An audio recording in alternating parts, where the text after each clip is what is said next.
Changsha night market stir-fried cobblestones gains popularity. Doctor raises concerns over heavy metal poisoning. Elon Musk's words become a hot topic. Chinese executives urge to treat fellow employees well. Xiong'an high-speed railway, China's gray rhino? It's all covered in today's China Truths. Changsha night market stir-fried cobblestones gains popularity. Doctor raises concerns over heavy metal poisoning. Recently, a video of stir-fried cobblestones at a night market in Changsha, Hunan, went viral on the internet. In the video, one can witness the chef at the snack stall skillfully stir-frying the cobblestones on a hot plate using 2 spatulas. They begin by pouring chili oil, then adding dried chili, garlic, and finally, rosemary. After a quick stir-fry, the dish is ready to be served. The owner explained that the recommended way to consume this local specialty dish is to suck it and spit it out. As a result, locals refer to it as sucking and spitting. Those who enjoy drinking alcohol particularly appreciate its flavor, hence as many people as there are drinkers, there are also those who eat this. As for the fate of the stones after being sucked, the owner said, you can take them home as a memento or continue stir-frying them to eat. According to a spokesperson from the Enshi Catering Association in Hubei province, as reported by the Upstream News, this is a local dish of ours called sucking and spitting. It entails sucking the stone and spitting it out. Some restaurant operators who claim to have studied cuisine in Hubei expressed their disbelief in online posts, stating that they have never heard of such a way of eating. Trendy News even published an article on the 7th, urging people not to use tradition and culture as a gimmick. The article questioned how one can ensure safety when using stones as ingredients. What if the smooth stones, mixed with oil and water, are accidentally swallowed? What if children mistakenly eat them? How should leftover stones be handled? According to a report by Taiwanese media CTS News on June 8 regarding the safety of stir-fried cobblestones as a delicacy, toxicology expert Zhao Mingwei stated that cobblestones are composed of silica dioxide, iron oxide, and trace amounts of heavy metals. If consumed in large quantities, it may lead to kidney diseases and pose a health hazard.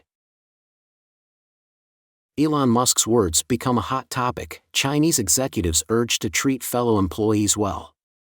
As previously reported, recently, the visit of Elon Musk, the world's wealthiest billionaire, to China on May 30 has garnered significant attention. During his trip, he had a meeting with Chinese Foreign Minister Xiong'an and had dinner with Yuan, the chairman of CATL, a prominent Chinese battery company and Tesla's primary battery supplier. Afterward, Musk's vehicle was sighted outside the Ministry of Commerce of China, which falls under the State Council and oversees the nation's commercial economy and trade. Additionally, according to reports from AFP, Musk also held meetings with high-ranking officials and employees in Beijing and Shanghai last week. However, it is worth noting that Musk did not tweet during his visit, and Tesla did not release any official news about Musk's meetings with Chinese Communist Party (CCP) officials. However, the CCP claimed that Musk praised China's development vitality and potential and expressed confidence in the Chinese market. Furthermore, several self-media outlets revealed that Musk mentioned during media interviews that he expects the senior management of Tesla China to treat their fellow employees well. He said, "I don't want to see employees go back to difficult living conditions once they fall ill." Elon Musk also pointed out that during his business operations in China, he discovered that the business philosophies of some Chinese senior executives were not aligned with his own. Some individuals might increase product prices to boost profits or reduce employee wages to cut costs. Musk emphasized that his focus is not solely on profits, he cares more about his employees. The business mindset in China is short-term thinking of making a quick buck. Market development is destructive competition, and corporate management becomes a contest of who can exploit more. As a result, industries wither in cutthroat competition, and employees suffer in the bloodbath of 996 work culture. However, the Chinese official media did not report on Musk's aforementioned remarks. Only the Beijing Business Daily seemed to criticize Musk's statements, saying, "Mind your own business." In fact, on April 21st, after Tesla released its first quarter financial report for 2023, the Beijing Business Daily published an article titled "Tesla's Price Reduction Hurts Others and Itself." The article addressed Musk's statement that even if gross margins and profits decline, Tesla will continue to lower prices to pursue sales volume. It cautioned Tesla against further price reductions. However, Musk had openly stated that Tesla's price reductions aim to make their products more affordable to a wider audience. Coincidentally, on June 5, the official media released another article. It reported prominently on how the labor union helped foreign employees reclaim their full unpaid wages and year-end bonuses. However, as of the time of writing, the related article has disappeared. In response, some Chinese netizens couldn't help but express their sentiments, saying, "One is the world's richest person, the other is the capital's official media." To be honest, there aren't many people in China who can afford Musk's products and receive his wages. But resignations, unpaid wages, and labor rights issues are happening almost every day in mainland China, and many people have witnessed or experienced them. Only those who experience it truly understand the hardships. Xiong'an High-Speed Railway, a gray rhino for China? China's high-speed rail, touted as an accelerator for Xi Jinping's vision of the great rejuvenation of the Chinese dream, is facing serious issues of underutilization, leading to substantial unfinished construction and financial losses. Financial reports indicate that as of the first half of 2022, the debt of China Railway Group has reached a staggering 6 trillion yuan. Is it a gray rhino of the Chinese government? The Xiong'an high-speed railway grapples with substantial debts and a shortage of passengers. The Hong Kong-based Singtao Daily reported on June 6 that during his visit to Xiong'an last month, Xi Jinping, accompanied by 3 members of the Politburo Standing Committee, praised Xiong'an as a miracle. However, the construction of the Xiong'an new area has fallen short of expectations. Established in April 2017, the Xiong'an new area is a millennial project personally directed and deployed by Xi Jinping. The authorities had previously announced plans to invest 30 trillion yuan to create a city of the future. The Xiong'an new area was designated as a concentrated area for the transfer of non-capital functions from Beijing. A reporter from the media recently took a high-speed train from Beijing West Station and arrived at Xiong'an Station after an hour. This largest-scale railway station in Asia, serving as the first major infrastructure project in the new area, spans an area equivalent to 66 football fields. With its grandeur, the roof resembling a traditional Chinese palace, and the magnificent clear-water concrete columns, it exudes an impressive presence. Despite an investment of 30 billion yuan, the Xiong'an high-speed railway station has been operating for over 2 years without formal acceptance due to a lack of funding. In a video that surfaced in January, the largest-scale railway station in Asia was shown with overgrown weeds outside, sparsely occupied high-speed train carriages, and an empty and cold platform hall that appeared spacious and transparent, with few people passing through. Besides 2 restaurants, there are no other operating shops in the station. Moreover, there is a notable absence of crowds in the residential areas, business centers, and citizen service centers in the city, seemingly far from the image portrayed by the official millennial project. Xi Jinping vigorously promotes high-speed railway construction. Since then, the construction of high-speed railways in China has made significant progress, with an increasing number of railway lines. In July 2016, the State Council of China approved the medium and long-term railway network plan, significantly raising the target for high-speed rail operational mileage to 30,000 kilometers by 2020. It was the first time the concept of a high-speed railway network was introduced. On January 19, 2021, Xi Jinping took a ride on the Beijing-Zhangjiago high-speed railway to visit the Zhangjiago competition zone for the Beijing Winter Olympics. He stated, "A successful example of independent innovation in our country is the high-speed railway. From scratch, from introduction, digestion, absorption, and innovation to independent innovation, we are now leading the world." Heavy losses. In the minds of most people, China's railway system should be quite profitable, but recent financial reports reveal that China Railway Group is facing severe losses. As of the first half of 2022, Its debt has reached a staggering 6 trillion yuan. In reality, the operational losses of China's high-speed railway reach hundreds of billions annually. Out of the 18 railway bureaus in China, 12 are operating at a loss, while the remaining few can barely break even. It seems unlikely for them to turn a profit. If these losses continue, could China's pride turn into a global laughingstock? The power consumption, maintenance costs, equipment replacements, and staff salaries for the high-speed railway are astronomical.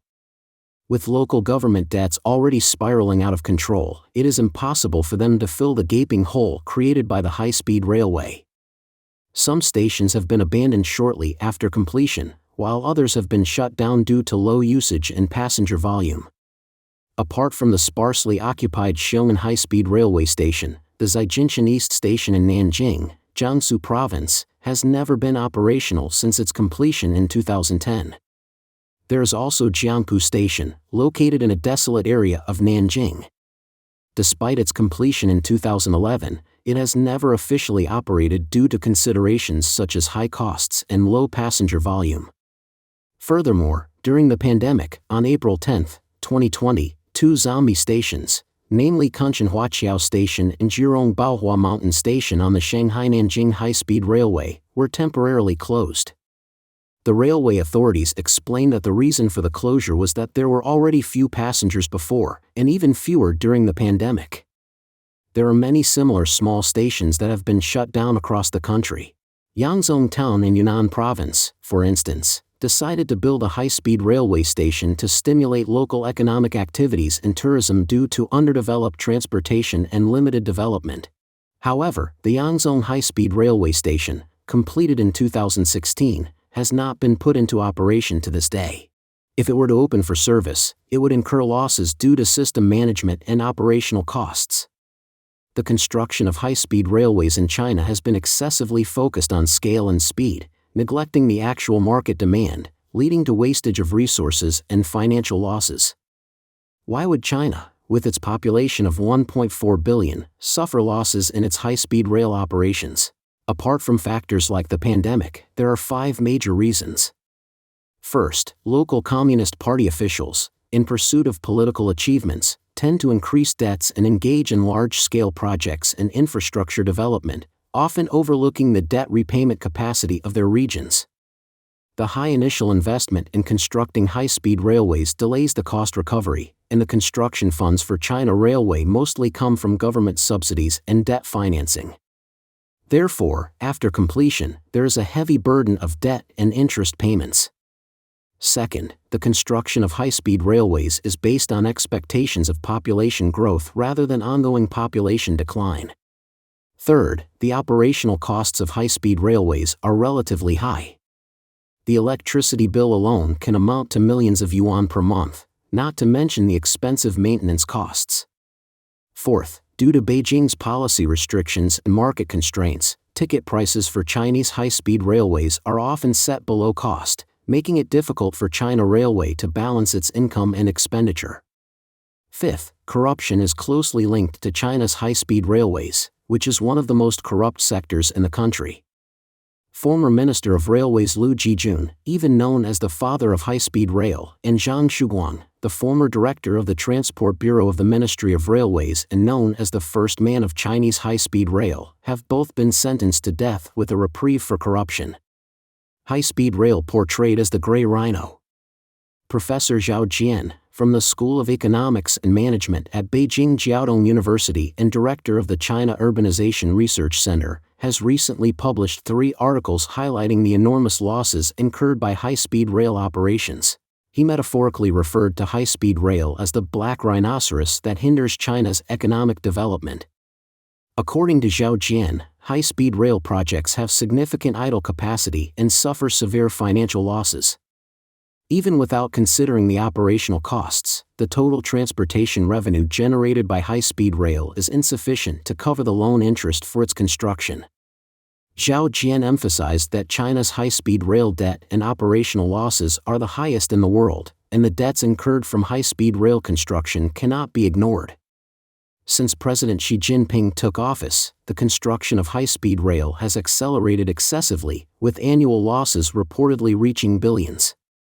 It has become another money-eating gray rhino, personally directed and deployed by Xi Jinping. After 3 years of the pandemic, China's economy is facing numerous crises, with foreign enterprises fleeing, waves of layoffs and salary reductions, rising unemployment rates, and a lack of purchasing power among the population. High prices, insufficient social security, and limited human rights have led to widespread discontent across all social strata, fueling frustration and anger. The strong public dissatisfaction will inevitably shake the foundation of the Chinese Communist Party's rule at its core. Don't forget to leave a comment in the section below to share your opinions on today's topic with us. Make sure to like and subscribe to see more interesting topics from China Truths.